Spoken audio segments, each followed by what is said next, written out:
Hi, nice to be here. I'm here occasionally to work for the Institute of New Music, and two of my star students are here. Um, I thank mostly Stefan, but of course Manos and Mark, whom I'm sure gave a green light for this presentation, for having me be able to present today and to take part in this longer range project, which involves a few new compositions for electric guitar and various toys or live electronics. So before I start today, I'm kind of curious because I don't think that I received a list of the people actually involved in this project. That is, those who are going to be actively working with me over the course of could be 6, 8, 10 months. So could I find out from the group who's involved here? So I see 3 hands. Hi, good morning. We're going to do this in English. Is that okay? I offered both. There'll be some German interspersed, of course. So I see 3 hands, so that means 2 people are still not present, or actually 3. And your name?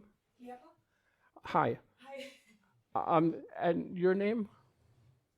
Yeah. It's on me. Okay, maybe we can write all of this down at some point during the interval or something, and we'll exchange email addresses. And I don't see this necessarily today as directed at you 3 or 4, but of course that's part of the idea that we're workshopping in the afternoon and getting to know some of the options and possibilities and potentials of the instrument of amplification and signal processing. Okay, so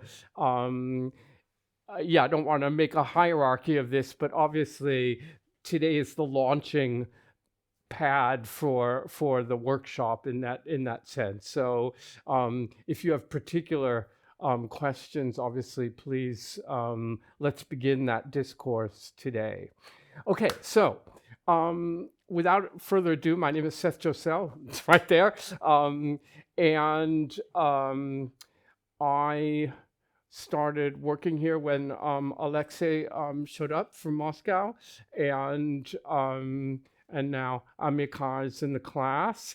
And I've known Manos for 30 plus years, and Mark maybe for 20, 25 years, and Stefan for maybe 10 or 15 years. So I've followed all of their trajectories with great interest and obviously great respect and joy to see the flowering of their careers and how their art has developed and grown over that period of time. I don't know that I had a similar trajectory, but it's nice to sort of be involved in a situation where you really know the protagonists for a very long time. And thank you for Jason for making all of this work today. Stefan, of course, is not here, was originally, I guess, supposed to be here, and now because of scheduling issues, couldn't attend. So in part, I guess that's why we're filming it.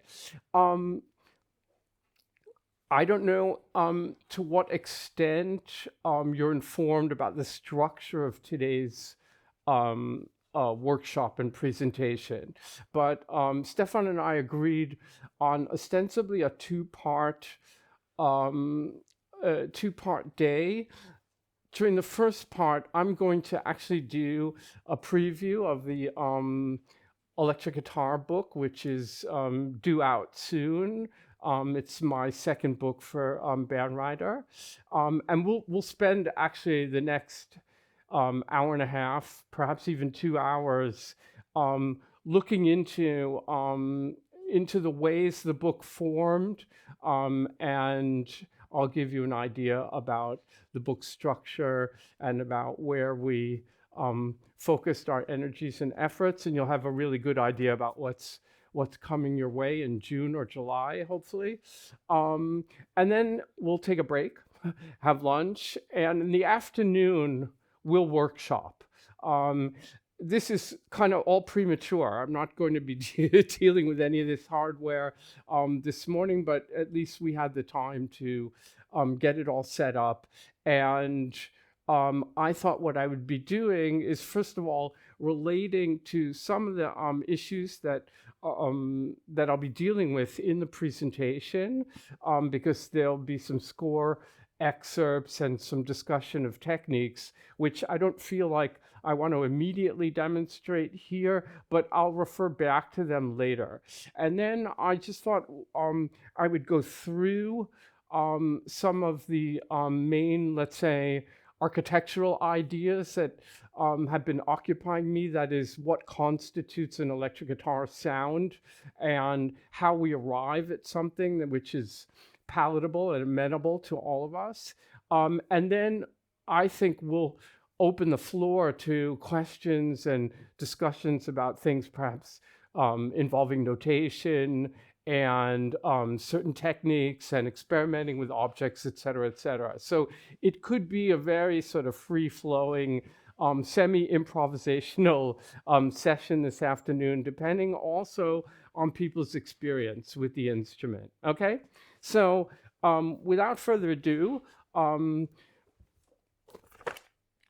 this was the first book, the first volume, which appeared approximately 11 years ago.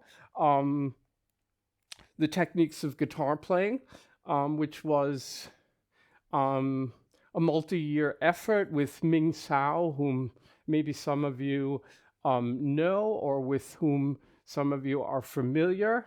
Ming taught at the University of Gothenburg in Sweden for 10 years, and then he had a guest professorship in Hanover for 4 or 5 years, and now is on his way to State University of New York at Buffalo, where he's assuming the big job there, and will also begin directing June in Buffalo next year or the year after. So this is the acoustic guitar book, and I want to say that at the beginning, we started actually to think of a book which would combine both instruments.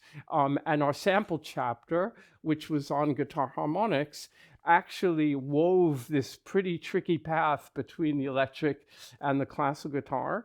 And then our editor at the time, upon glancing at it, said, I think if you continue on this path, we'll have a book which is 500 pages and will be prohibitively expensive. So maybe it's best to segment off one of the instruments right now and think about writing a second volume at some other point in time. So 10 years later, we have an electric guitar book. This was the acoustic guitar book, as I said. You can feel free to have a look at any time today if you want. And I had a new partner in crime for this. At a certain point, it became untenable for Ming to continue work on it. And Michelle Liu very graciously offered to step into Ming's shoes. And so we have a different editor. She's taken her time. It's dragged out interminably, but we're hoping that it will finally be published in June or July. I'm going to talk a little bit about my co-author, Michelle, whose name might or might not be known to some of you. And also, before I continue, if I'm sort of galloping at a pace which is sort of incomprehensible to you, just put up your hand and say, slow down, okay? It's my mother tongue, but it may not be your mother tongue. So I'm very happy to go at a slower pace. Michelle, she studied in San Diego and at Stanford, and she's an accomplished contrabassist to boot, and played in various rock bands as a teenager, in fact. She studied composition with Chaya Chenovin and Stephen Takasuji, as well as Brian Ferneyhough. She's had numerous awards, including the Radcliffe Fellowship and the Rome Prize. And she's now already had numerous performances at various known festivals for new art music, including last year rather lengthy work for the Ensemble Collectif in Berlin at Märzmusik. She's been a guest lecturer at Dartmouth College and the University of California in Santa Cruz, and currently she is Associate Professor of Composition and Computer Music at the University of California, San Diego. So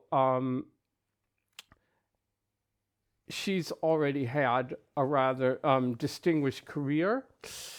I want to introduce the guest contributors to the book because there are a few elements of the book which are quite different to this book. Ming and I wrote the entire text of this book, but for the electric guitar book, we decided there were some areas of specialization which we felt we'd like to invite colleagues, some of whom are quite distinguished, to make specific contributions and share their expertise, not only with us, but with the larger community. Some of these names might be known to you, and some of them not. And you see, it's quite a significant list. I have a second page. Guten Morgen. And those are the titles of their contributions. So Juan Parra is a researcher in Ghent at the Office Institute, which is specialized in artistic research. And he's specialized in computer music and electronic music, more specifically, the reconstruction of electronic music works from the 50s and 60s. So that involves a lot of historical, let's say, performance practice in a way that is tracking down the original hardware that was used for some of these pieces and recreating that sort of analog situation. So Juan is quite a distinguished person. Jaron Deutsch is someone whom some of you might know, is in Ensemble Nickel. He gave a workshop here a number of years ago.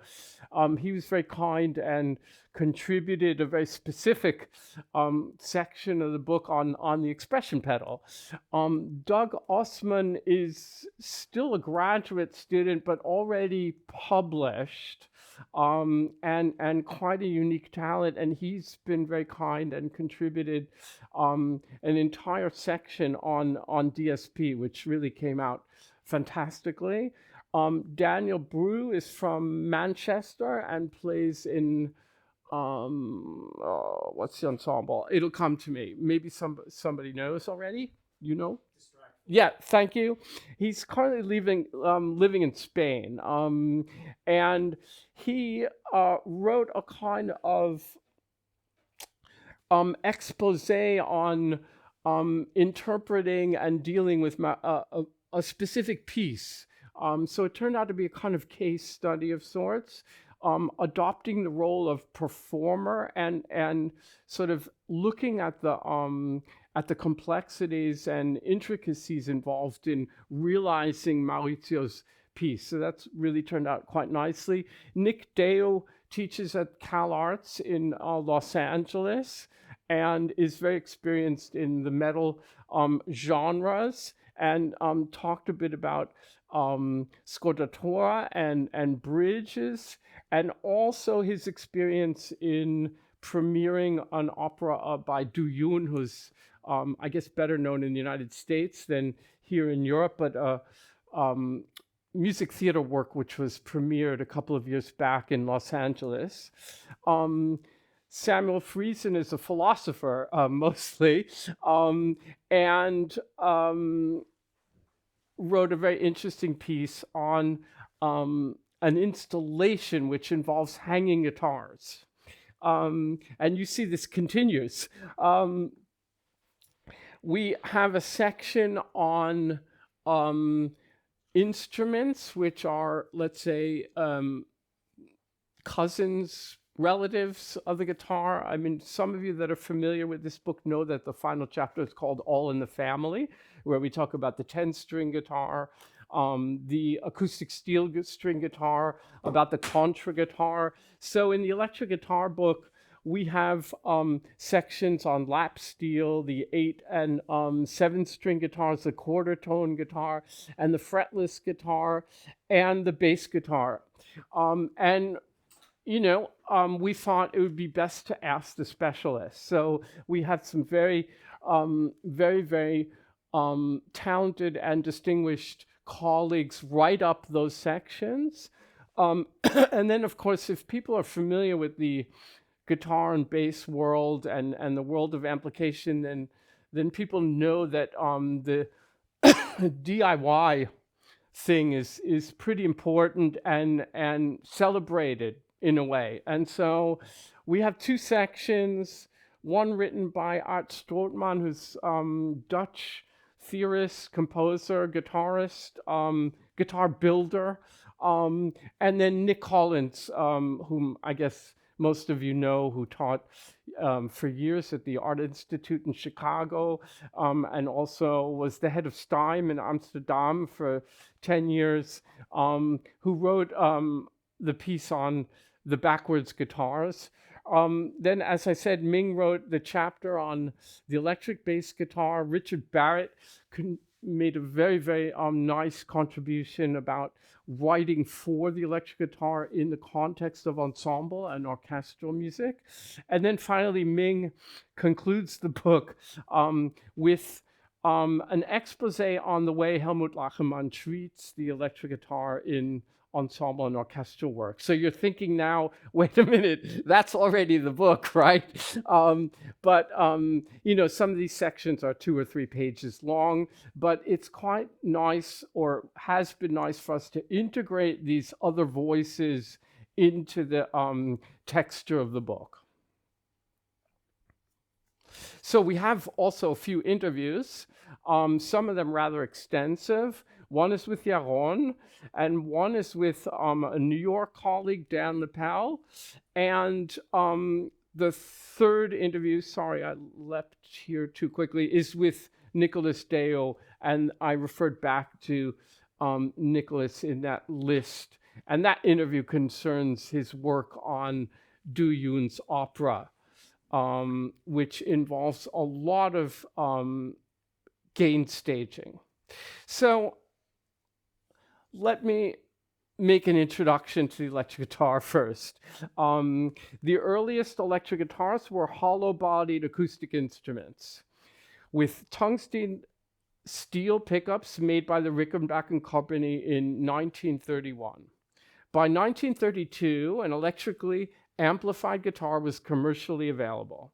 Gibson's first production electric guitar, marketed in 1936, was the ES 150 model, ES for electric Spanish, and 150 reflecting the $150 price of the instrument, along with a matching amplifier.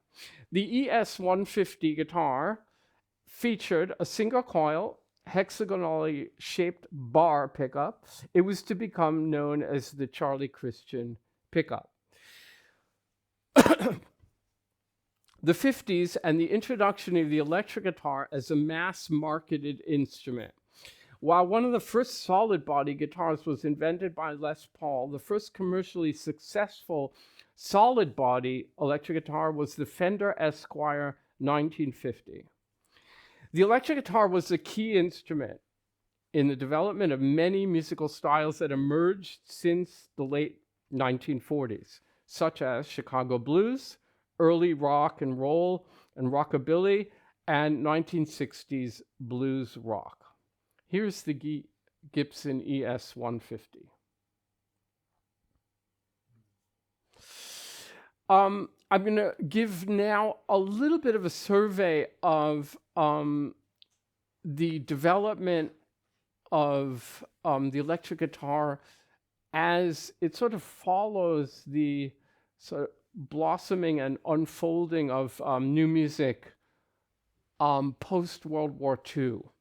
And what you're going to see here, and this is kind of tangential to the book research and the book writing, but I think for you, who some of you are still sort of getting a grasp of what this thing was in the 20th century, that is new art music and spectralism or hyper serialism, and still sorting out some of the different schools of thought, you'll see here this kind of long-range trajectory and some works with which you're familiar, and I just want to then demonstrate how slowly, and inexorably, the electric guitar kind of makes its way into the fold of new art music. I guess, first of all, more as a kind of freak instrument, an odd occurrence in the repertoire, to something which then becomes far more substantial and, quote, serious. So the very, very beginnings are still a little fuzzy, and that has to do with some of this, some of the issues involving, let's say, categorization. I mean, Robert Gretinger was more kind of in the commercial music genre, big band music. So I'm more prone to look at Madonna as maybe one of the first, but there's a note of caution here, and that is, if you look at some of these scores, there was no uniform nomenclature, so people were still talking about amplified guitar or electrically amplified guitar. And the notion of what we now know as an electric guitar was still, somewhat vague in the 50s and into the 60s. So that, for instance, Stockhausen, where in Gruppen he asks, in the score for electric guitar, he really wanted an amplified classical guitar. And many of these works that you'll see here, and that's why I put these 3 question marks next to Stockhausen, there's still some uncertainty as whether the original intention was the electric guitar or amplified acoustic guitar. And so we have to take some of this with a grain of salt. Some of the works, though, are very specific in that regard. So I'll demonstrate 1 or 2 of them. Here's one of them, Earl Brown's Indices, which you can see here. This is the amplified guitar and vibraphone part. Again, note the nomenclature. He's saying amplified guitar, but we now, it's very clear that this is an instrument that has tone knobs and volume control knobs. And those are illustrated with those little icons. So that what's happening is, over the course of the work, in addition to having to deal with some of these tricky rhythms and extreme leaps, that one is altering the tone control knob during, for instance, long-held notes, or in a pause, or actually this note is being held, so that there's this constant shift, filtering of sorts going on. And so here we're definitely dealing with an electric guitar and an effort to utilize the capabilities of the instrument as an important sort of color in that ensemble. The piece has only been done once on European soil. It was originally intended for a dance production with the Merce Cunningham group. Oops. So in the 60s, we start to see the electric guitar appearing in some fairly interesting works. In particular, I have to point out Maurizio Cago's integration of the electric guitar into some of his instrumental theater works. Then we start to really see some very important protagonists in new art music,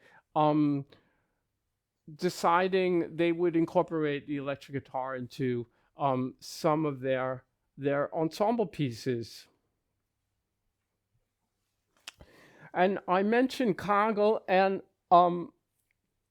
there was this special sort of segment that I was planning to do on Kagel's Tremens, which is a theater piece for 2 actors and a kind of rock band, including electric bass, amplified contrabass, Hammond organ, and percussion. And I spent a certain amount of time in the Sacher Stiftung in Basel researching this piece, and discovered some extraordinary things, not only about the way Kagel went about composing this piece, but about the whole nature of research and what a composer might undertake whilst he or she or they are conceiving and composing a work, and particularly with regard to the electric guitar, how Kagel very meticulously dealt with these very specific elements: the instrument itself, the signal processing, and the amplifier. So we'll get into that a bit here now, because it's quite not only interesting for me historically, but certainly for you as composers to sort of see how, really one of the great masters of the 20th century went about the process of sort of confronting an instrument with which he had a little experience, and researching its potential and capabilities. So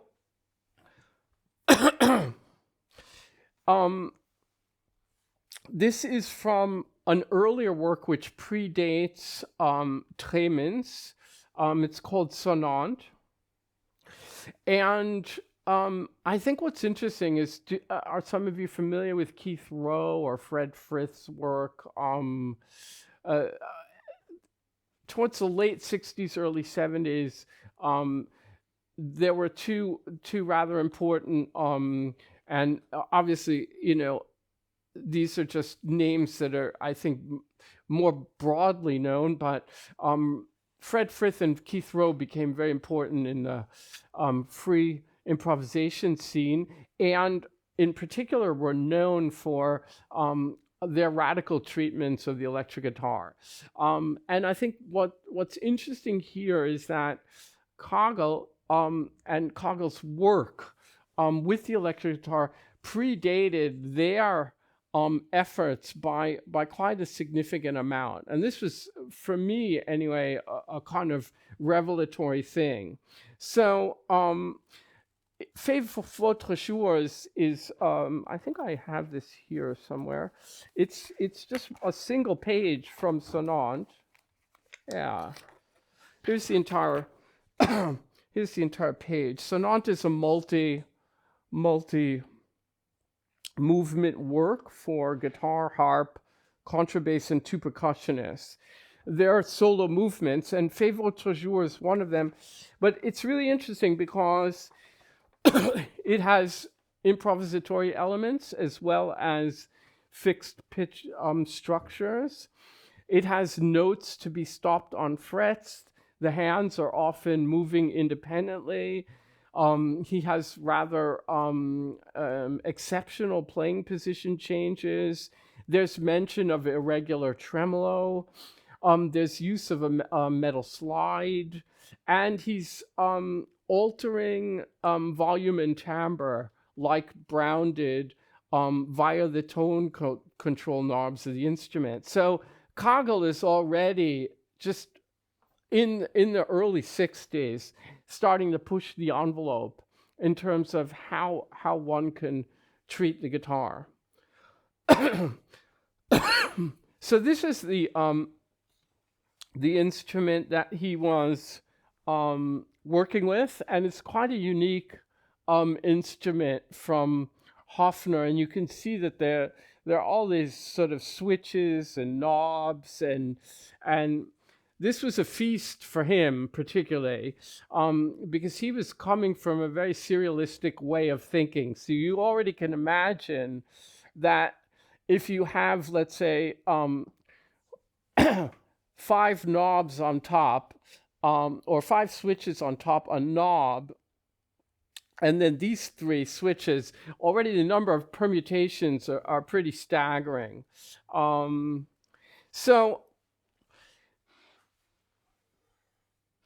I'm going to start to show you what my research in Basel revealed.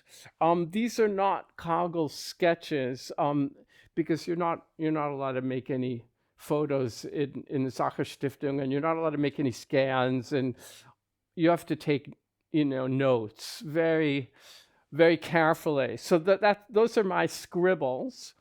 But what I did is just tried to approximate as best as I could how Kagel, first of all, mapped out the electronics on the instrument, and you see some of his notes that he made to himself to the right. This goes on. Here's the amplifier with which he was working. It was 24 kilos. It still exists, by the way, in a theater in Krefeld, which is kind of interesting story unto itself. But there's a whole kind of museum of Kagel's belongings in this Krefeld theater. So this was a Hohner orgaphone, which had some pretty interesting possibilities. And here, Kagel first decided to take some notes about the vibrato function of the amplifier. So you can see what he wrote. And I mean, Kagel was, it's all very, very detailed. This, you won't be able to see that well, but this is an actual scan which they provided to Michelle and I for the book. A scan of some of his note taking. So on this page, he's actually talking about the use of a cymbal, about a bow, and he's down here, he's looking at various angles at which one holds the bow.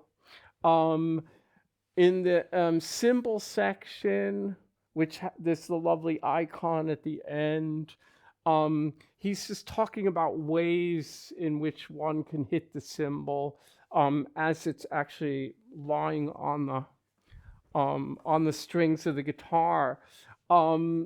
So yeah, this is the way he went about his work. Some of you will be doing this in a digital domain, and it'll disappear, and we won't have access to it in 50 years. But such is the analog world. So this is the cymbal section, which is still a little fuzzy and gray, and I'm sorry about the quality. This is a little closer shot. And here I did some transcription of what he was talking about. So here he's talking about positioning of the instrument and about just letting the cymbal fall. He's interspersing his mother tongue of Spanish, which this is still early in Kagel's residency here in Germany. I mean, remember he moved to Cologne in the late 50s. So even in the early 60s, he was still going back and forth, and it's quite charming the way he would do this here, integrating both languages. And okay, well, you're getting into kind of an idea here, and it goes on. And these are again transcriptions of his notes with regard to the use of a bow. And he says right at the end there to use colophonium, etc., etc. Here are some more diagrams. This is also scan. So again, he decided on 3 positions and used them. So I mean, you're thinking, okay, these are all notes, and what is this going to have in terms of ramifications? Well, we actually do see some of that here. And what was interesting for me then is to sort of refer to the notes and see where all of this experimentation sort of how it kind of transfers into the actual score itself. And I have a few examples of this. And I mean, you can just see that, within these 5 or 6 measures, there's a kind of a richness in detail, which is rather striking and extraordinary. And here we have on the top line the electric guitar, and here's the electric bass guitar. And he's using the volume pedal quite, not just efficiently, but as a really strong expressive element here. And you see the references to the bow up at top, Ponticello Tasto, and he's moving back and forth. So there are actually 3 levels of playing going on here. First of all, the whole thing with the volume pedal, and then the positioning of the slide here across the fingerboard, and then also the positioning of the bow. So a lot of bifurcation going on. This is a really lovely thing where he's using a triangle on the guitar, and I did bring a triangle here later. We can try it out. And there's some beautiful sounds to be made. But again, what's really important here is that he's not only talking about the use of this foreign object in terms of what we can, sort of produce in terms of timbre and texture on the guitar, but he's talking about the use of effects as well in combination. So Hall here.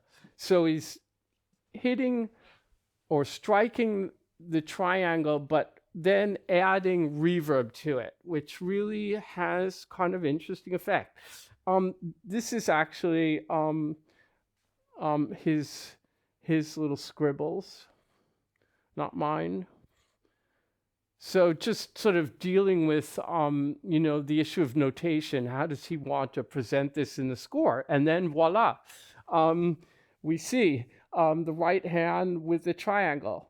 And that here, the triangle, auf die Seiten prallen, dabei gleiten lassen. So this really becomes like this incredible little scene in this piece, using the triangle. We're talking about 1964.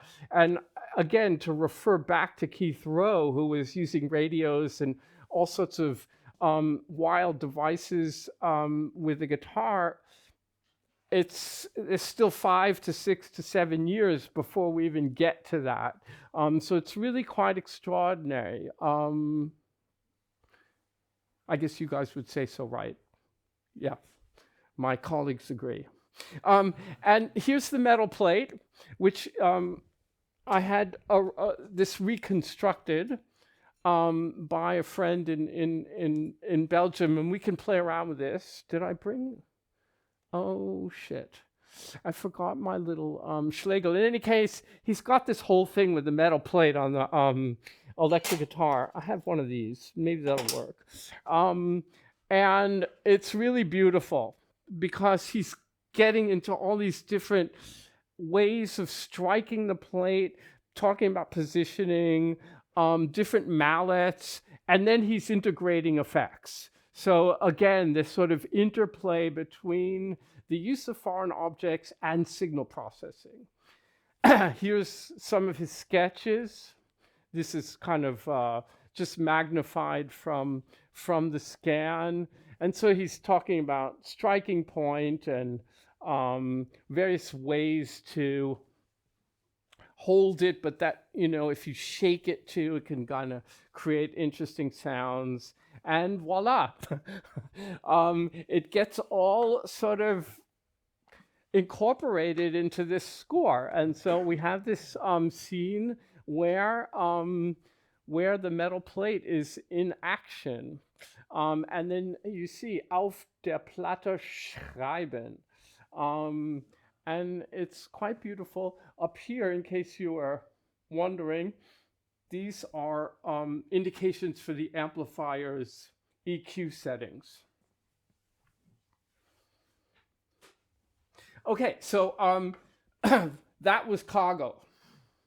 And it only made it very slightly to the book. So don't be upset with me for spending all that time on Cargo, but it was a kind of a research, let's say, adventure for me, in the way that I had to begin thinking about, first of all, this notion of composition as research. Some of you might think this is like completely bogus, and don't get into this because this is too fraught with controversy. But for me, it was also a way to sort of dive into Cargo's compositional methodology. And you know that Manos studied with Cargo, and so some of you are very probably through that that line are familiar with the way that Cargo worked. Well, the next research project that I got involved in that predated all of this looking into Cargo, and that was involving a very sort of modest-sized electric guitar piece by Morton Feldman, and this was the sketch page that turned up also in the Sacher Stiftung, and it doesn't reveal much, except to talk a little bit to the right about where the performance would take place, and you see he's experimenting a bit with certain intervals and registers and working with dynamics and potentially glissandi. And what happened is, just to make the story short, is that a recording was made available to me, which had disappeared for decades or had been in an archive mislabeled in a San Francisco radio station. And so I was able to take this sketch page and use the recording that had been made available to me to reconstruct the work. So this is a very, very tiny and modest contribution to the Feldman catalog, but it actually was composed during a time where we don't have a lot of works from Feldman, so we're talking mid-60s, late 60s. He had spent a lot of time in England during that period, and it's one little, mosaic stein, I would say, in this larger thing, but very beautiful.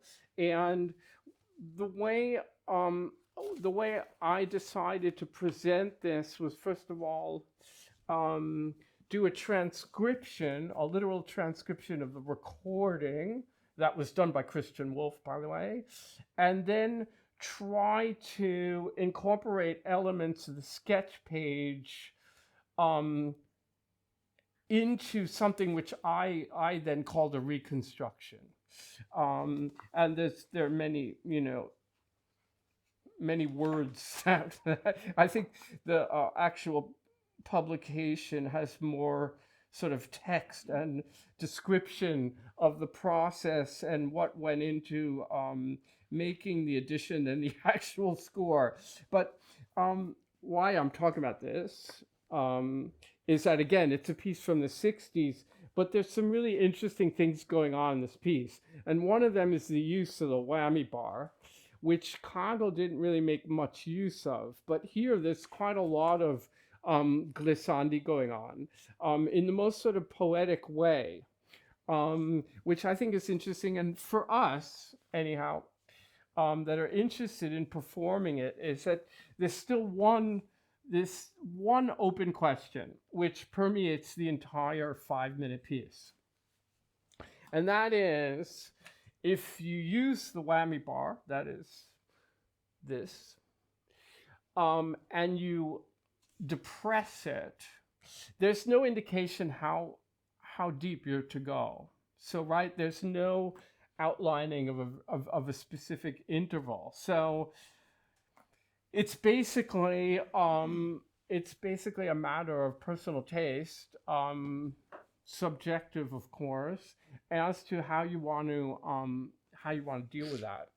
And I would think that right now we're a little bit further along, so that we'd be specifying perhaps the actual distance to be covered by these glissandi. Okay. Guten Tag. So I'm gonna get back to the timeline, if you'll allow me. And now it's going to intensify very significantly in terms of the number of pieces now, and not insignificant repertoire of interest which incorporate the electric guitar. And we see, some of the biggest names in new art music now utilizing the instrument. I think I can make these timelines available to the school at some point. These don't appear in the book, but this is for your consumption generally. But you can see what's going on here, and we start to. I mean, if we're thinking historically, and if we're thinking about things like minimalism, spectralism, the whole Hensa phenomenon, but then Lachemann, as well as Globacar and Schnittke. And so we're getting a really broad spectrum of both American, North American, and European art music here, and it really becomes quite staggering. So, and one of those pieces, which was recently, let's say, had a reincarnation of sorts, was Jörg Höller's Tangens. And this was a piece that hadn't been performed in 40 years. Which we kind of dug up and aired last December. And it's for cello, guitar, electric guitar, synthesizer, organ, 2 synthesizers, and organ. And it's quite extraordinary. And I could really spend an entire session talking about the richness and the command and the craft, but also the creativity that Herler brought to the use of the electric guitar. So this was 1973, I believe, Tangents, and there's quite an array of effects used, and um, and it's, to my knowledge, maybe one of the earliest, um, let's say, true virtuosic parts for the electric guitar. Um, and no amateur could tackle this, and it's a work of about a half hour's length. So it's quite an effort on everyone's part, but it's super exciting. Um, and now we get into the 80s, and this just starts multiplying here, and I mean, I put some of the titles um, in bold, and they represent, for me anyway, some of the real milestones in the repertoire. And the 90s, then some of these works become, in a way, like, I wouldn't say necessarily staples, that would be wrong, but they become integrated into the repertoire. And you see, so something like Rebecca Saunders' Decoy, which was written in 1995, and now we're in 2025. I don't know how many performances of this piece have taken place, but it could be 100 at least. I mean, the Musikfabrik premiered it, and when I was a member there, I mean, we must have done it at least 5 or 6 times in the first 2 years. So it's pretty extraordinary. And I mean, and you see, these are I mean, Fausto is no longer with us, but this Professor Bad Trip is going to be performed next year, and in 5 years, and in 10 years, or 20 years. I don't think there's really any question about it.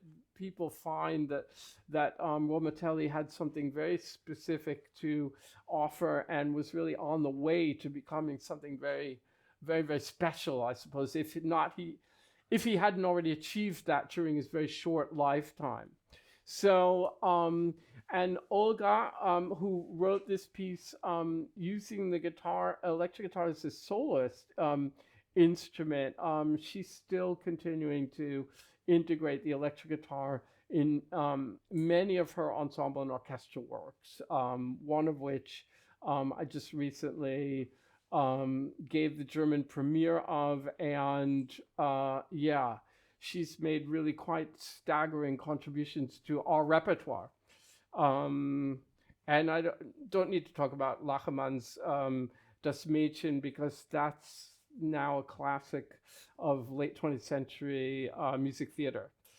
So it's all a very good thing for the instrument and the development of the instrument, and for the players that want to get involved in performance.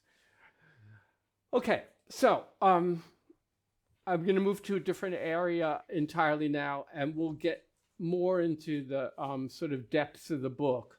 And you now have an idea, and that just, led into the 90s. I couldn't even begin to start making lists of the stuff that's been composed in the last 20, 25 years. As you know, it's really just further blossomed, further flowered. And it has to do with ensembles that have guitarists as their membership. And the interest that the composers have brought to writing for the instrument. So Michelle and I spend a very significant amount of time dealing with signal processing, which I imagine is of great interest to all of you. And I'm also imagining that the levels of experience with signal processing maybe ranges from fairly rudimentary to perhaps fairly significant.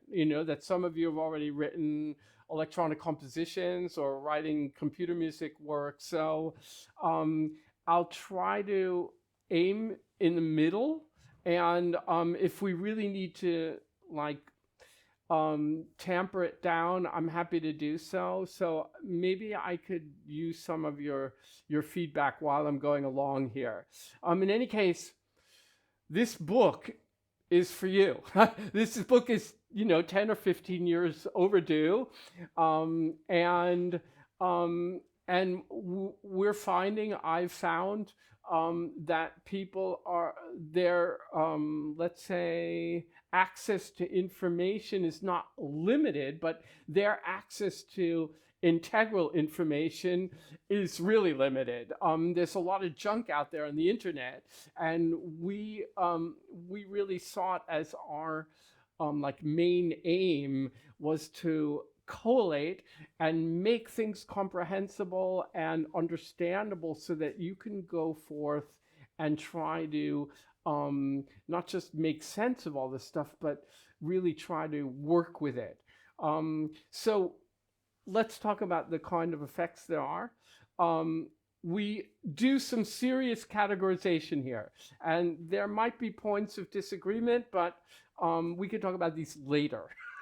So we talk about gain stage effects, filter and frequency effects, time-based effects, and other miscellaneous effects, and common combinations, of course.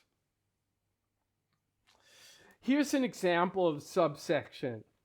This is really taken from the table of contents. So just for the time-based effects, we spend a little bit of time talking about delays, phase modulation, pitch shifting, reverb, and utility pedals. Okay, so it's fairly comprehensive and fairly detailed. Just on the section of other miscellaneous effects, here's our list. And we try to leave no stone unturned. But obviously, and this is just a little side comment, technology is moving forward so quickly. And the danger with this undertaking is that in 5 or 10 years, it could almost be anachronistic. And that's a concern. I think in terms of the signal processing, we have covered all the bases. But there is this danger. For instance, in the 90s, everybody was using more or less 19-inch racks. And then the entire boutique pedal industry sort of blossomed, and now those 19-inch racks are only used in very specific situations. So like you have these paradigm shifts of sorts, and it could swing back in some completely unknown direction. We think we've got it encapsulated now.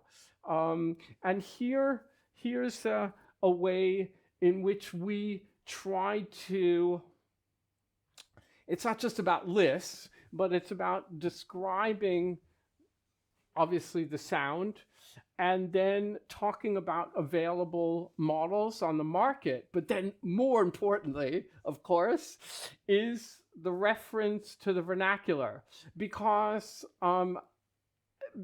these sounds, and specifically in conjunction with the electric guitar, really became known to most of us, I would say, unless you were brought up in some sort of very, very sheltered existence as teenager and young adult. But like typical tremolo or vibrato sounds just coming out of the rock genres, and in part experimental jazz and things like that. So we constantly were making this reference to the vernacular and to iconic figures, and that obviously differentiates the electric guitar book with this book, where in this book we were more interested in, let's say, just as an example, we were more interested in kind of like historical, yeah, the tracing of various techniques from their origins. So we were looking at like Baroque and Renaissance manuscripts to see, wow, that this was the first slur, or wow, this was the first time that somebody actually did a percussive hit on the instrument. So like the whole thought processes and the whole like the grand ligne and the glue that held this book together is a bit different than the glue that holds the current book together. And what we really tried to do was not ignore um, the legacy.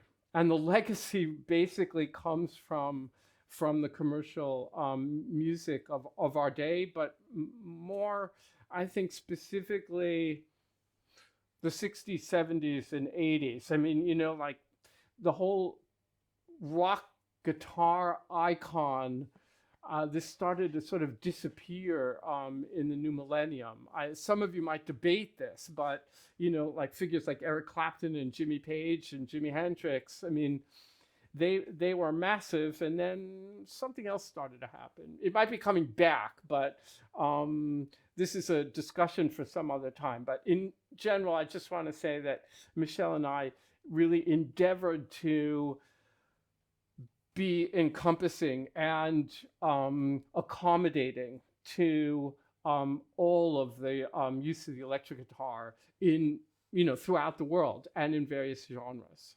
So now I'm going to get to some music, actually, and I have some short clips of some pieces that are pretty special to me, and one of them was written for me, and it's a very, very extensive work by Peter Oblinger. I'm just going to play this clip. Are most of you familiar with Peter's work? Yes, I see one person nodding, maybe so. Okay, you should get familiar with his work because he's an extraordinary artist and human being, and someone that relentlessly traveled his own path and was non-compromising in the way he approached his, let's say, relationship to art in a way that I think is quite unique. And I mean, I know a few composers now and have met with many throughout my life, and Peter is really one of the very special artists of our time. In any case, some 20 years ago, during a period of extreme mourning, actually, Peter wrote this extraordinary piece, which he entitled 1 to 127. And there are 127 miniatures with fixed media. And the fixed media is this sample of a busy traffic intersection in Berlin. And let's say the entire sample runs for a minute or a minute and a half. And what Peter did was each of the 127 movements has a small window of this sample. And he will show us maybe this portion or this portion or this portion, but they're never the same. And you can see that, and you can see that not only in the score, but what he did is he did spectral analysis of the samples. This is a technique now which is used by a lot of people, when they do field recordings and things like that. They run an analysis and they see various pitch structures and start transcribing. Well, Peter was really one of the first to, let's say, codify this method. And what he did is during these sections, there's kind of heavily distorted guitar involved. And they are framed or surrounded by descending scales. And I don't know, here's one of them. Here's another. And you can see all the very filigrane and virtuosic writing is going to be our let's say sample accompaniment, and then these very sort of simple scales, but there the time is always very very judiciously sort of modified and varied. So each is its own little gem, and I recorded this for Mode Records, and I'm going to give you a little sample and hope that everything is working here. Yeah.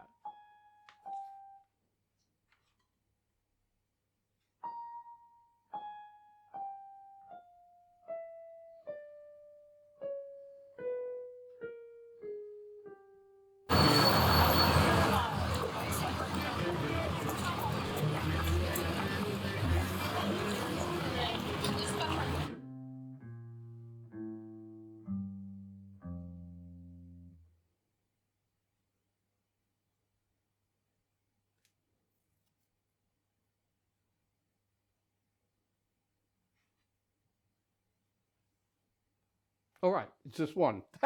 Okay. Um, and I've done versions, live versions, not of all of them, but of at least 30, because it needs to sort of take time to settle in and for people to overcome a certain amount of shock.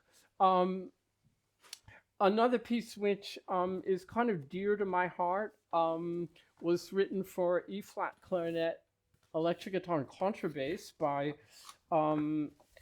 Welsh-born composer Richard Barrett. Are any of you familiar with Richard Barrett's work? Okay, I guess that shouldn't shock me, but in a way it shocks me. In any case, could we have a stand here? Can I get one of these stands? Richard teaches at Sonology in The Hague right now, but also runs the Artistic Research Center at the University of Leiden.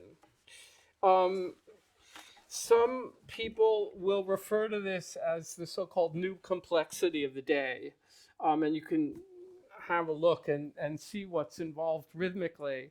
For me, it's quite an extraordinary 7-minute piece. I find that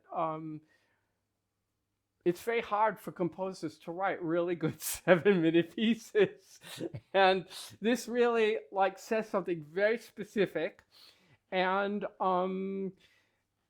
I think reflects in part Richard's experience with free improvisation, and has a very, very complex and very detailed approach to processing. So without further ado, I'm going to play a little bit of this, and you could get an idea about the ensemble textures.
I'm going to stop if that's okay.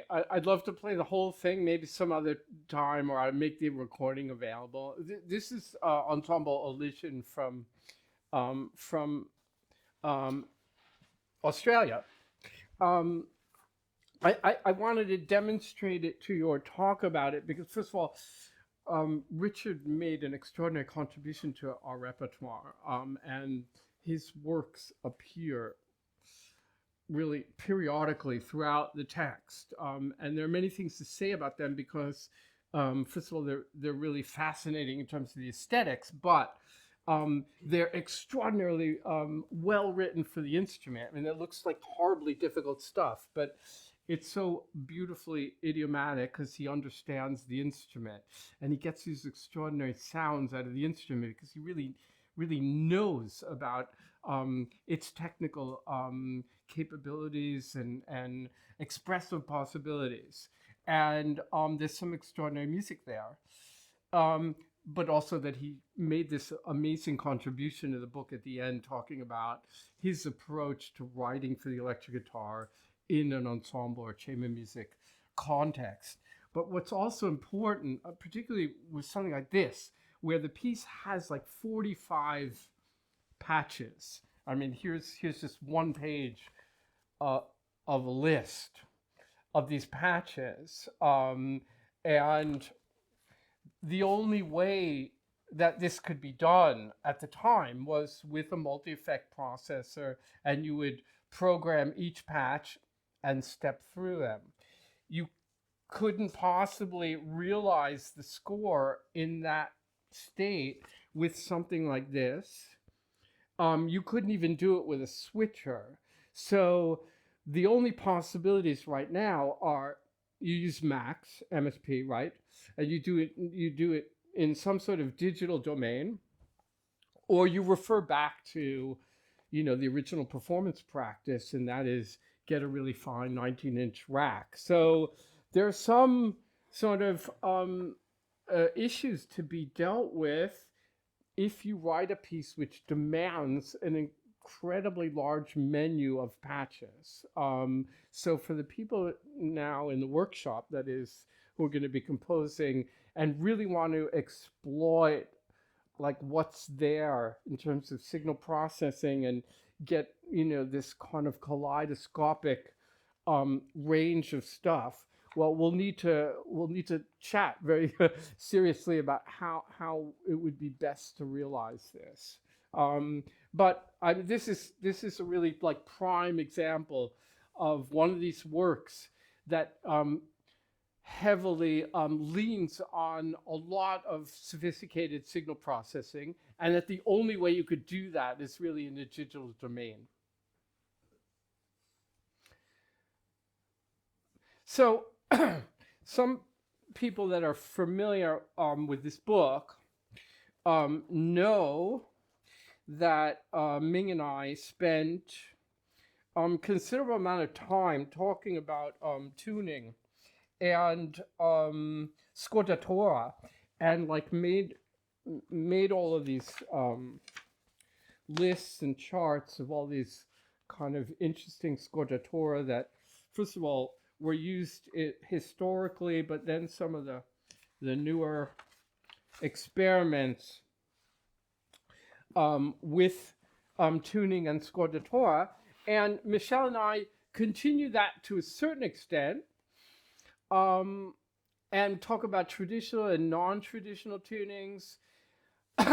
But we paid special tribute to Sonic Youth because, and if some of you are familiar with Sonic Youth, then you know that Lee Ronaldo and Thurston Moore were sort of the kings, or amongst the great kings, of restringing the guitar and searching for interesting and striking tunings. And in fact, that these tunings and these restringings of the guitar were basically giving birth to a lot of their songs. And so, as an appendix, we basically listed like I don't know, something like 50 Sonic Youth scordatura.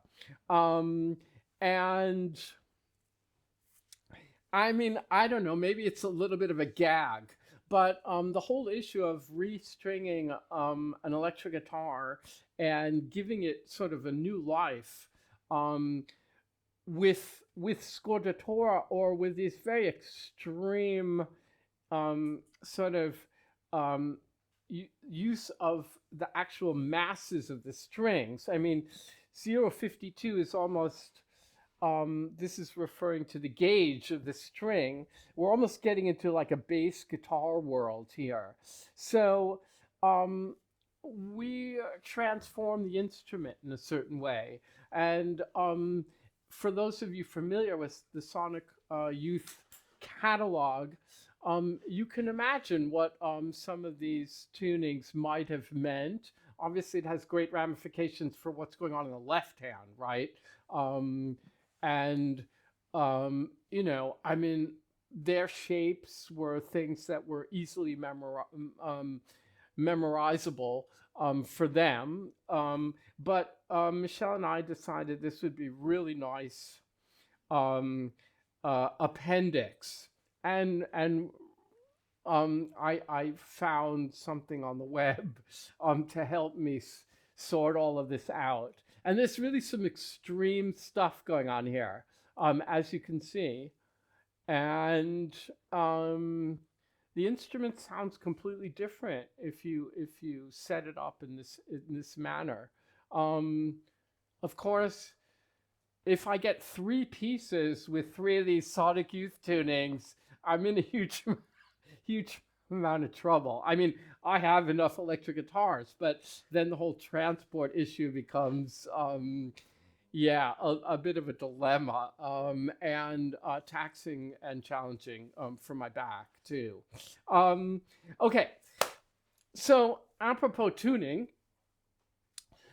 this is a lovely work, actually, oh God, it's that old, by Christopher Fox, who some of you know Chris. He taught in Huddersfield and then Brunel for, I don't know, that was his composition professorships. He's retired now and living in York.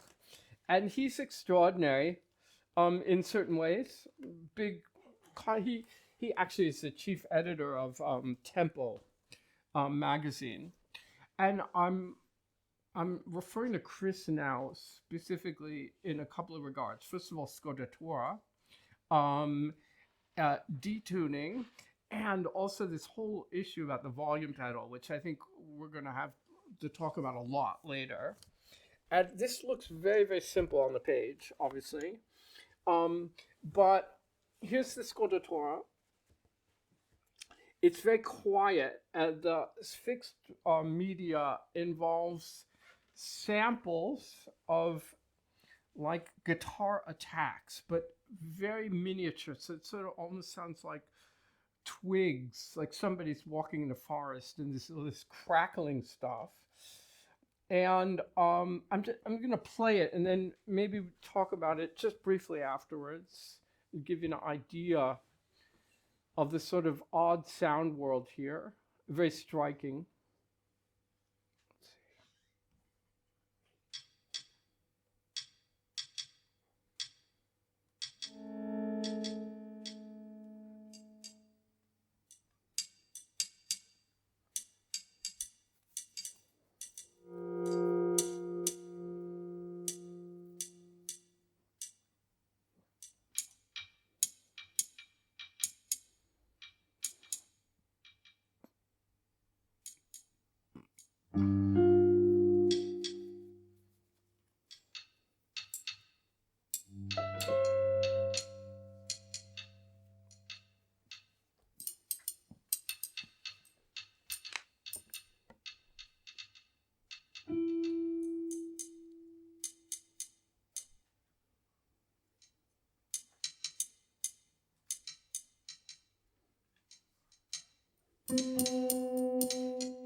I'll just stop here.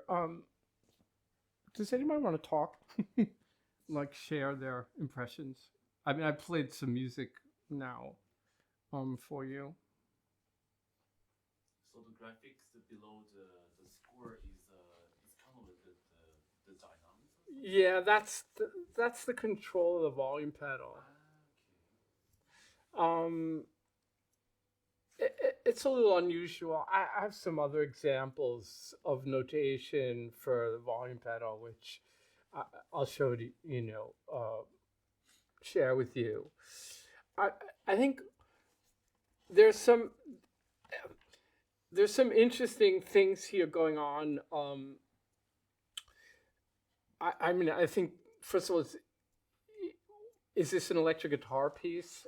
Like, it's not what we normally sort of associate electric guitar sounds. It's very delicate and quiet, generally. So it's something that touched me pretty considerably at a certain point. Um, so one thing that you absolutely have to bear in mind, and I'm sure this is not really news to most of you, but if you decide to um, if you decide to approach an extreme, like take an extreme scordatura, and in this case I had to I don't know, I was swapping out strings, then it's obviously vital that the geography of the instrument is really understood, and that is where are the notes being stopped. Because we have on the guitar, as some of you know, various spots on the instrument where we can like realize, let's say, just sounding middle C, or the E here in the fourth space. So Chris did a very sort of clever thing, and wrote, the wrote out each finger position here in a very. This reminds me of these lead sheets that you could get for commercial music. They're very clever, but it leaves little doubt as to where the note should be stopped. And yeah. And the zero refers to the open string, and obviously the Roman numerals refer to the fret position. So he did his homework. He's not a guitarist, but he found this tuning, and then he figured out a way to demonstrate to the performer, where it is on the fretboard. Are we supposed to be getting these notes? And I think what happened is that there is this odd thing in the middle here, right, where the G string is tuned up right to a quarter. Well, this is a quarter tone flat A. No, what is that? Oh no, there's that F. So there's an F where the D string is supposed to be. He wrote it's scordatura F, and I told him, instead of tuning the D string up to F, so that puts a lot of tension on the instrument. I told him what I'd do is take an instrument and dedicate it to the tuning, and put a G string on that fourth string holder, and tune it down a step. And that was really revelatory. First of all, saved the instrument from a huge imbalance, and I think sonically worked quite nicely. So yeah, and this thing emerged as Chris discovered a work by Jim Tenney. for 6 electric guitars, and it's also a very quiet electric guitar piece. And Chris was so inspired by Tenny's tuning in this piece that it sort of served as a motivating and informing factor for the grain of abstraction. Okay, we're Sorry, going on. Yeah, what is the name of the piece that he's referring to? it's called by Tenny. It's called "Water on the Mountain, Fire in Heaven." Yeah, and I'm sorry, I should have brought a CD with me. Um, I don't know. Maybe I bring it here and bring it and just gift it to the library. It's really beautiful. It's extraordinary. Yeah. Each guitar, there are 33 and a third cents separating all of the guitars. So the spectrum just becomes enormous. And it's very static and quiet. It's just this beautiful kind of hocatus between these 6 instruments. It's the quietest electric guitar ensemble imaginable, but that spectrum of microtonalism is really fascinating. And as I said, Chris was very inspired by that. I'm getting to another work which also involves microtonality and also close to my heart because I was privileged to be able to premiere it. I only have unfortunately, the guitar parts here. We're separated by a microtone um, or two, and what's really nice is that half of the wind section is also tuned up. So there's this kind of interesting Gesamt texture in the room, and I'd love to play all of this, but I would imagine that the library has a copy of this CD. So let me give you an idea. Before I say this, I think not only is it a kind of strong personal thing for me because I was involved right from the beginning, and we performed it a number of times, which was a great thing for us because new orchestra works are not often performed more than once or twice, and we actually were able to do it, I don't know, 4 or 5 times.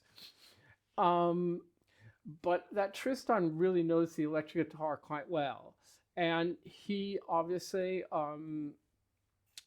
knows a lot about electronic music. If you know Morai's work, then you know he's one of the spectral experts. And I think what's really phenomenal, and we'll only hear a portion of it here, is that there's a very strong correlation between the signal processing in the guitars and what's happening in the orchestra.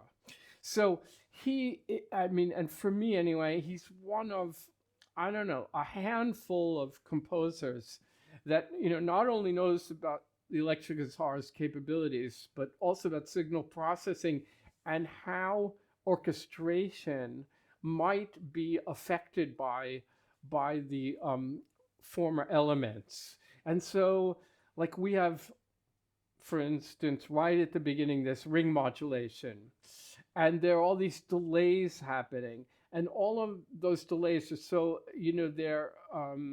they're programmed to the millisecond. It's all finding its reflection and answer and mirroring in the orchestra. And that's the most sort of striking thing about this piece, is that, you will hear a phase coming out of our instruments and then some sort of haze in the background, which is very phase-like. So it's really quite elegantly done. And I'm just going to play a little bit of it.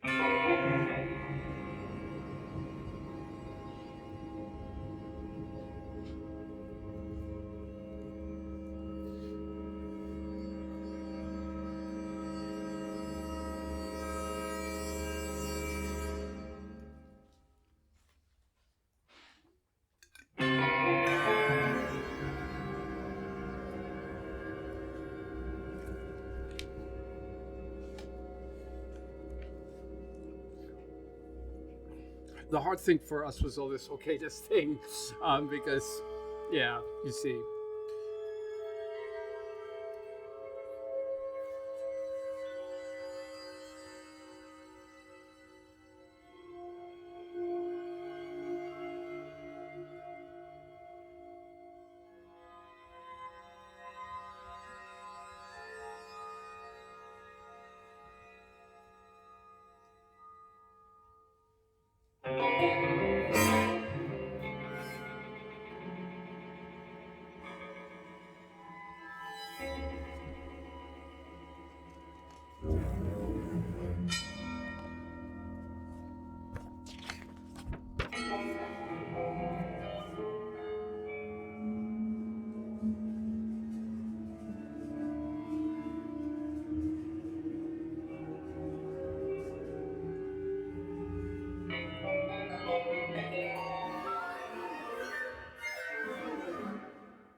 There's not much here, right? I mean, it's pretty sparse.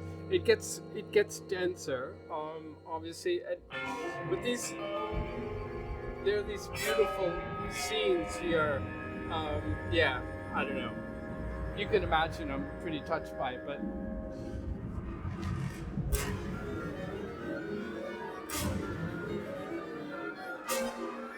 yeah.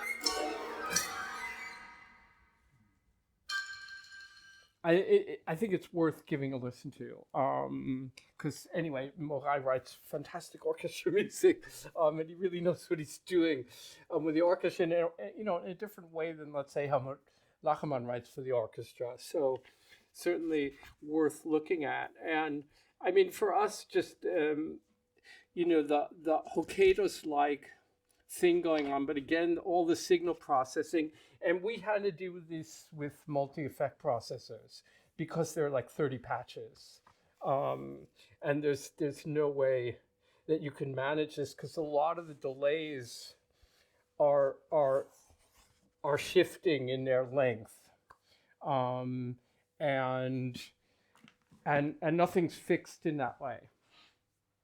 Okay, so now, oh, hello, sorry. um, Not quite related, but we change the focus here for a moment. Um, this is a chapter. We're fighting with our still we're fighting with our editor about the title. She wants to shorten it. I don't want to shorten it. Michelle doesn't want to shorten it. In any case, um, those of you that are really well versed in guitar playing and electric guitar playing know that um, this whole notion of pitch bend, glissandi, um, is an important expressive element, or there have sort of developed over time um, these kind of iconic like gestures, whether it's just a simple blues bend or it's a long sort of Xenakis like glissando. And we decided to dedicate an entire chapter to the notion of notes that are rising and falling. Um, First of all, with the use of some of the hardware, but then, some of the left hand finger action. So that's what the sixth chapter looks like.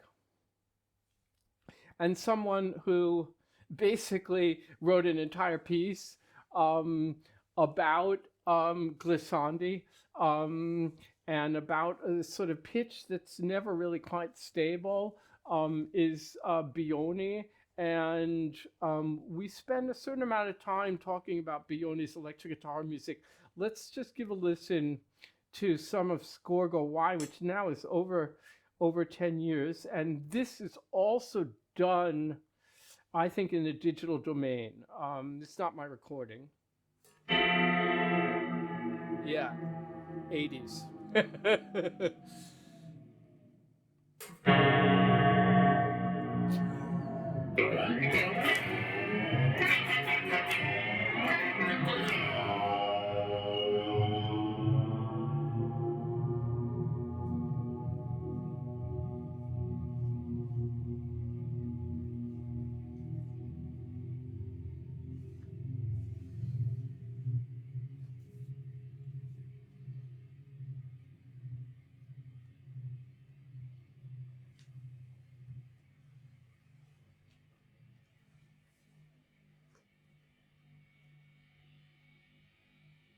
I think all that noise is wanted. That's in the score, if I remember correctly.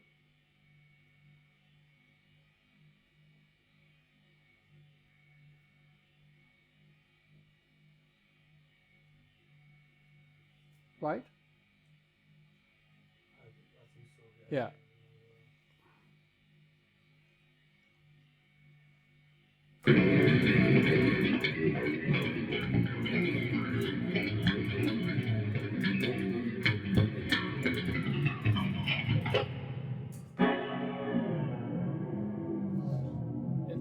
It's all happening here.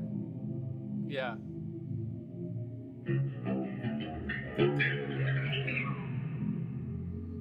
Okay, I'm going to stop. Unfortunately, little rude to Yaron, but you can get an idea. So that sort of takes a sort of center role in that chapter. Um, we spend a lot of time talking about harmonics and kind of pick up where Ming and I left off. And I think the most important thing here was sort of finishing the task that Ming and I had set out, and that is mapping all the multiphonics. And what we did is we were able to then create charts. Do you know the multiphonic charts here? Some of you know the multiphonic charts. Those of you that don't know the multiphonic charts, there's a multiphonic chart. We created multiphonic charts for the 6th, 5th, and 4th strings. Based on, we have the fingerboard charts, and then it's all mapped to specific aggregates here. So we could only go to the 4th string because on an acoustic guitar, the nylon strings don't really produce a sort of satisfying multiphonic. The thing is, with the electric guitar, we can do that.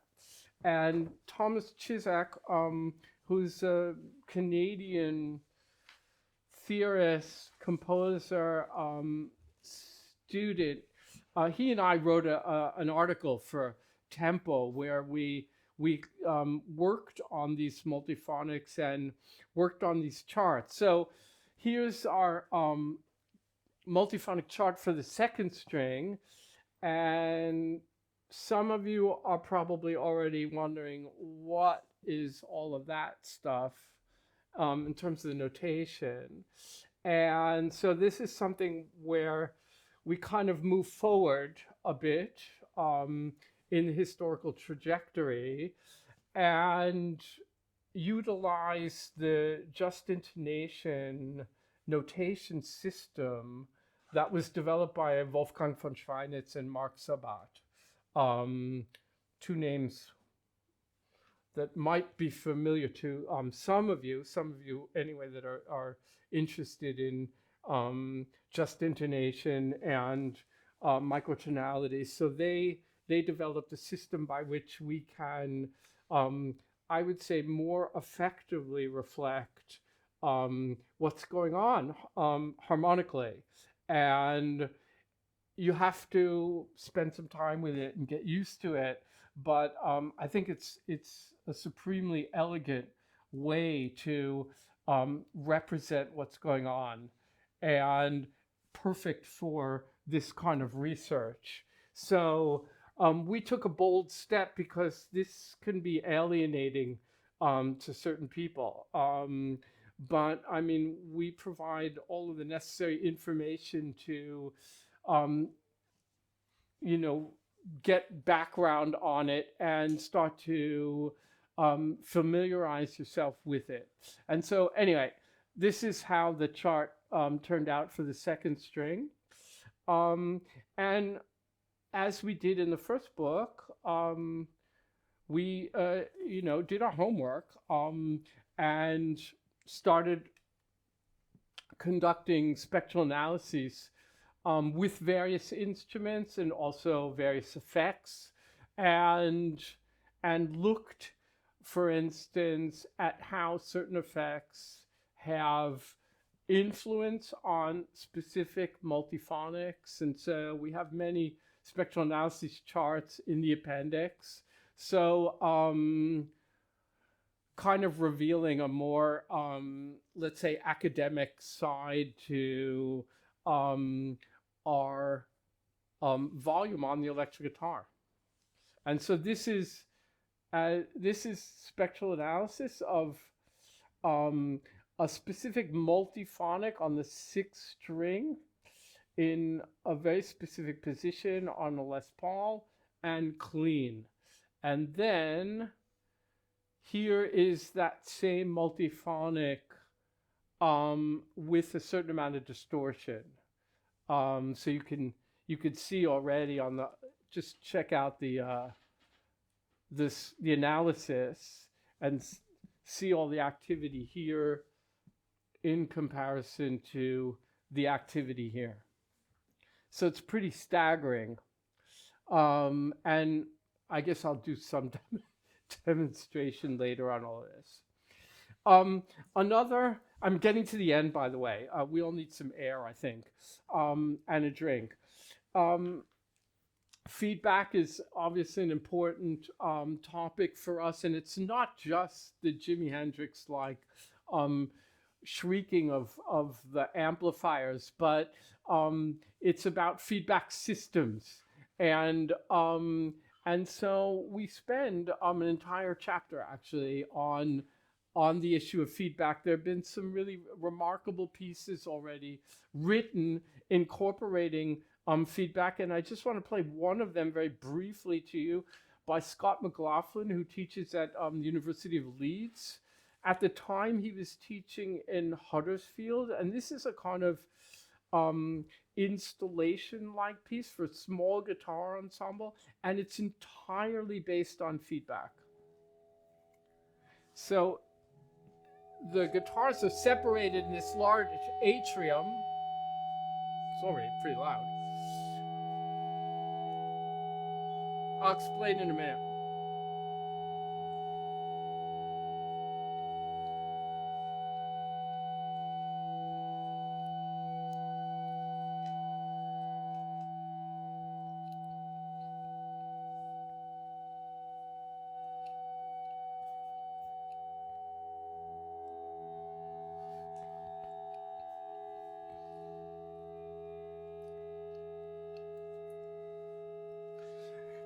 I'll explain why this is going on, because it's really nice. Have any of you been to the University of Huddersfield? No. So they have this wonderful music building, which is glass, and then in the middle of the building, there's this staircase, which goes up 3 or 4 stories. So Scott had, I think this piece for 5 guitarists. He had 1 guitarist on each landing of the staircase. So it's the middle of this, huge building. And then each guitarist had their own amp. And so what they're just playing with are various positions vis-a-vis the amplifier.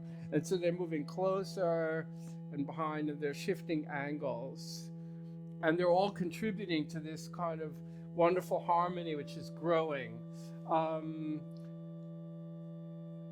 And if you know about electronics and guitars and amps and acoustics, then you know that every space is going to react differently. So it's really, if you want to call it site specific, you can.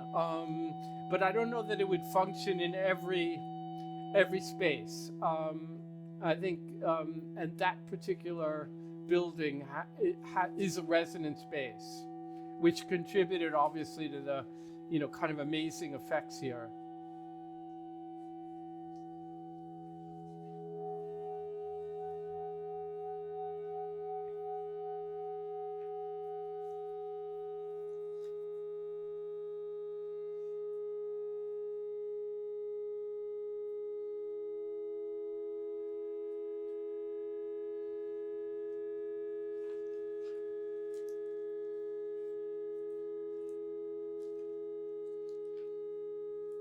Yeah, so that's quite lovely, and I'm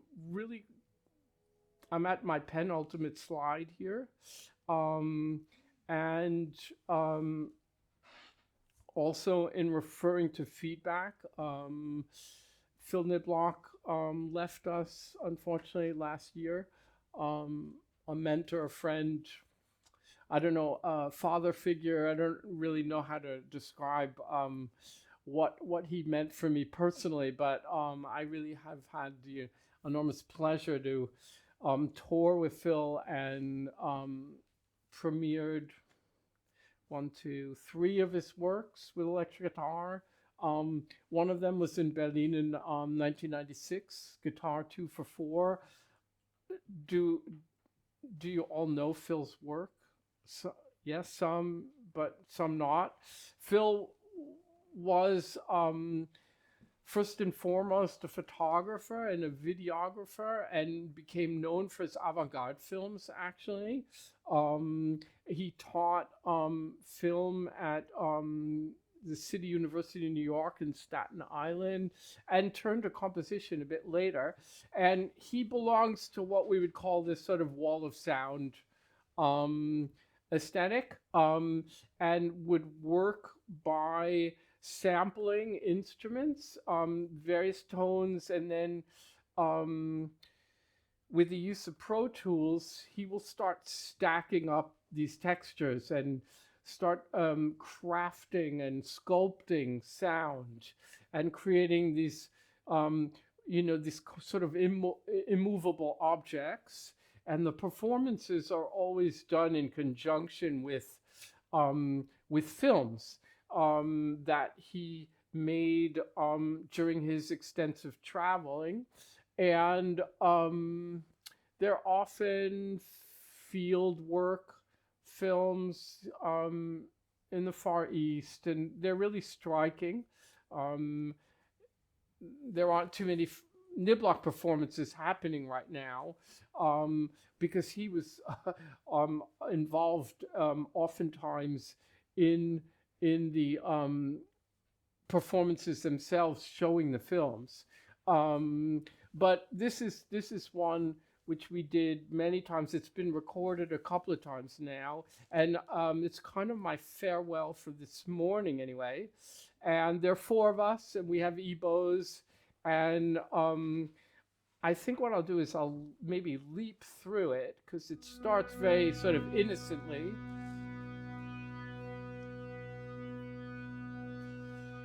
It's normally at about 105 dBs in the big spaces.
I'm going to try to leap forward.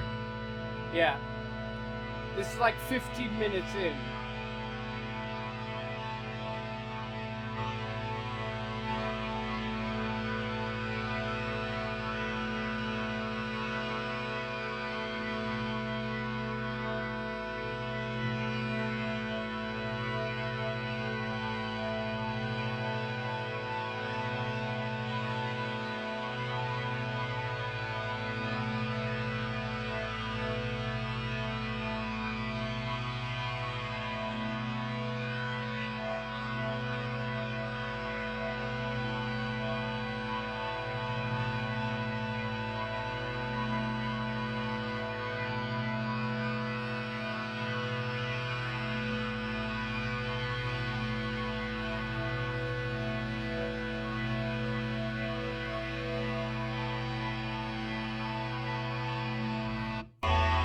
A little later.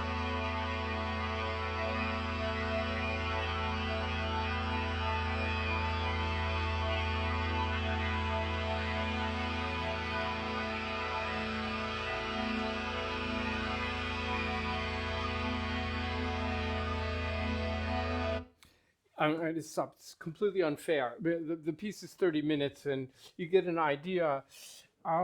I think what's critical here is understanding what's going on in the fixed media and the way that the four guitarists can actually affect what's happening in the space. And so what really the key is that Phil spends a lot of time creating the fixed media, but as a performer, you have to try to really penetrate that sound and see in what ways can you manipulate what's going on in the space in terms of the beatings. Um, and it's more like, it's an interesting performance experience. It's like riding some sort of wave, and at first maybe it would appear kind of facile, and not all that challenging. But if you really want to do it well and sustain the interest, it does take a certain amount of dedication and thought, and obviously sensitive listening and responding. Um, so I'm at the end, and the end means not that, but the end is my bibliography, um, in terms of just giving a little bit of an overview of some of the important works that are out there. I guess I can make this available for most, but of course, all of this is going to be become rendered in a way. Of little use once our book is there, because I think some people will say you left this out, or why didn't you deal with this more extensively? But I don't mean to be sort of overly confident about the reception or anything like that. But we think we more or less got everything we needed to get. And I would say this is really cool. We couldn't do all of the modifications and preparations of guitar. So the Hopkin, this is really lovely. And Dave Hunter, I mean, this is like an iconic book for guitar effect pedals. So I'm a little wrong in my um, broad sweep there. But yeah, this is also not bad. But he tries to do both instruments in in one book, and it's really problematic because the electric guitar is it's a different instrument entirely, um, and in part having to do with all this hardware. So, So yeah, Dave Hunter? yeah, Okay. yeah. Dave, are you thinking of someone else? No, just I'm writing down the your Ah, okay. yeah, Yeah, yeah. It's Dave. Anyway, so that was a small preview of the book. And what did I pull out here? Um, it's 12 o'clock, but I'm happy. We're gonna see each other in an hour or so, I guess.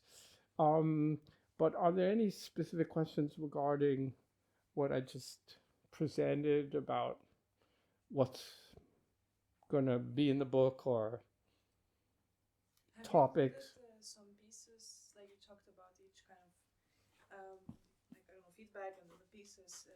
Have you included also the pieces for people who used extensively, for example, multiphonics in their Yeah, pieces? yeah, Yeah. yeah, Cool. yeah. There's something like 200 musical examples in this book. I mean, the designers like starting to get a little crazy. So, I mean, in this book already, I don't know. We reproduced entire like we created these sections orchestrating with a guitar, right? They were the sort of ultimate sections for each chapter. So, um, and we freely just took took entire pages from scores and showed the guitar in context.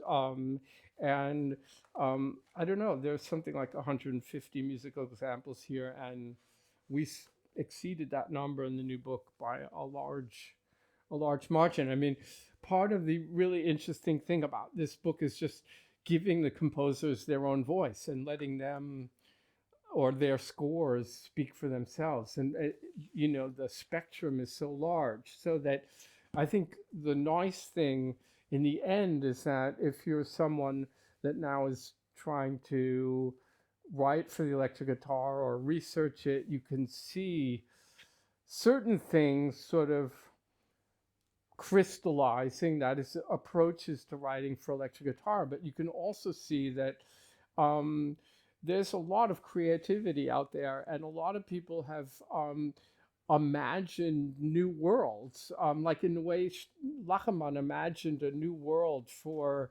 notating so many of these experimental techniques and extended techniques, and he had to develop basically his own notation. um, it's happened similarly for the electric guitar, and it's not just this notion of like action notation, but also how do we incorporate the signal processing into this thing that we call notation, and make something which is, let's say, practical and understandable for the performer. So um, we really felt like creating the largest scope possible, um, and not um, yeah, not trying to be too judgmental here or there. I mean, if you're working with a composer, that person obviously has their very specific aesthetic preferences, and I try to be a little more Catholic about things, and you have to work through that. Anyway, we're looking forward to its appearance finally, and I guess for those with whom I'm working in the next month or year, we'll have certainly plenty of opportunity to delve into the nuts and bolts of the book. Yeah. Any other questions? Yeah. This is a question. It's about multiphonics. When you play, do you have to do something special with the plectrum? Can we talk about this in a workshop? Yeah. No, but I can't. I can't come. Oh, you can't come. Sorry, yeah. Oh, that's too bad. Do you have to do something with the plectrum? Well, the answer is yes and no. I mean, I think that it's more about the touch in the left hand and the placement, the exact placement, and in part the angling of your finger or fingers. And I mean, I think certain people would argue that you have to be closer to the bridge. You can experiment with certain anglings and see if maybe a specific multiphonic is brought out in a more effective manner by switching the angle at which you attack the string. But I think that 90% of the discussion is involved regarding the exact positioning, and then even with that, we're talking about a lot of hit and miss. Yeah. It's really a very delicate area. And then once you start applying any sort of effect processing, then you also bring it into a different zone entirely. Yeah. Yeah. We'll look at some pics later. I think I did bring something here, or yeah, I don't know, it's somewhere. Thought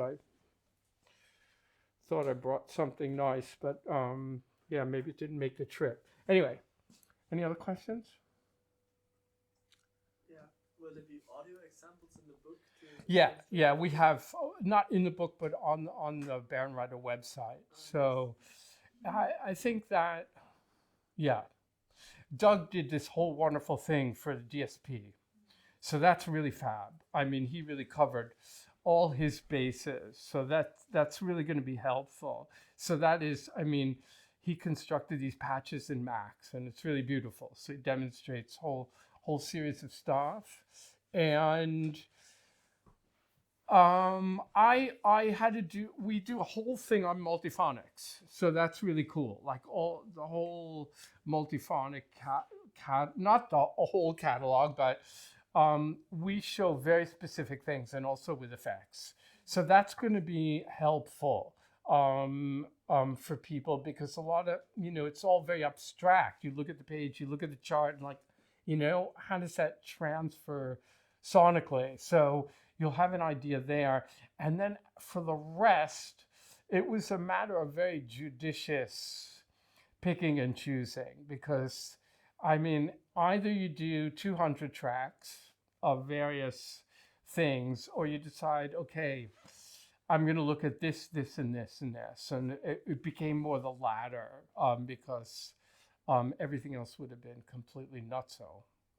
Yeah, yeah. Like the whole topic is kind of.